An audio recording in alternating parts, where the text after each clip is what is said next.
Kung magkakaanak man ako, sisiguraduhin kong magkasama kami sa hirap at ginawa. Hindi ko siya pagpapalit dahil sa pera! Kapal ng mukha mo. Sana hindi na lang ako naging ina mo. At sana hindi rin kita naging anak. Kung inisip mo na hindi mo ako pinili bilang isang ina mo, sana hindi itong buhay na pinili ko para sa mga anak ko. Kung inisip mo sana, binalik na lang kita sa tiyan ko. Kung iniisip mo na ilang beses kung hindi ko nag-try yung pinaganak, parang hindi niyo maranasan ang hirap dito sa mundo.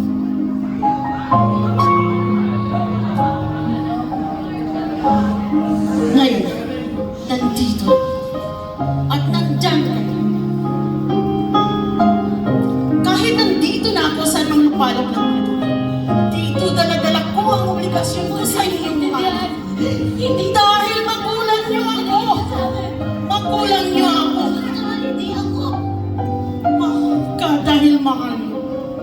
Mahal ko kayo. Ngayon, sinabi mo sa akin na hindi kita maintindihan. O bakit, Carla?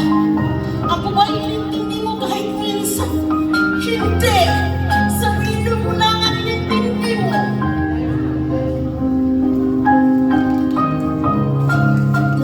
Naisip mo ba? At binigyan mo ng halaga ang maging hirap ko sa inyo.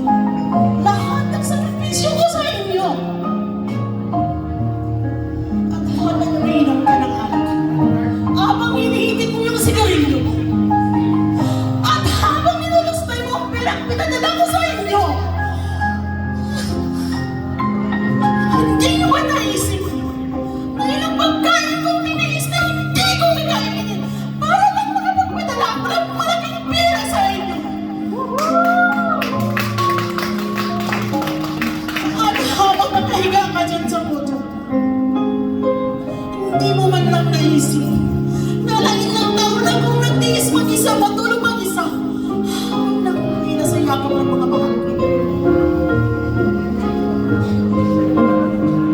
Sana naisip mo kahit konti kung gaano kasakit bilang isang ina na mag-alaga ng mga bata na hindi ko kaano-ano, samantalang kayo, hindi ko man lang maalagaan. Alam ba kung gaano kasakit bilang isang ina? Alam mo ba kung gaano kasakit yung Carla? Kung hindi mo ako kayang ituloy bilang isang ina, respetuhin mo man lang ako bilang isang tao.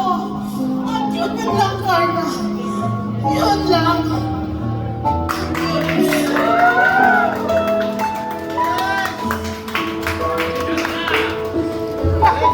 Ang dami mong pinaiyak. Dalawa na yung judges.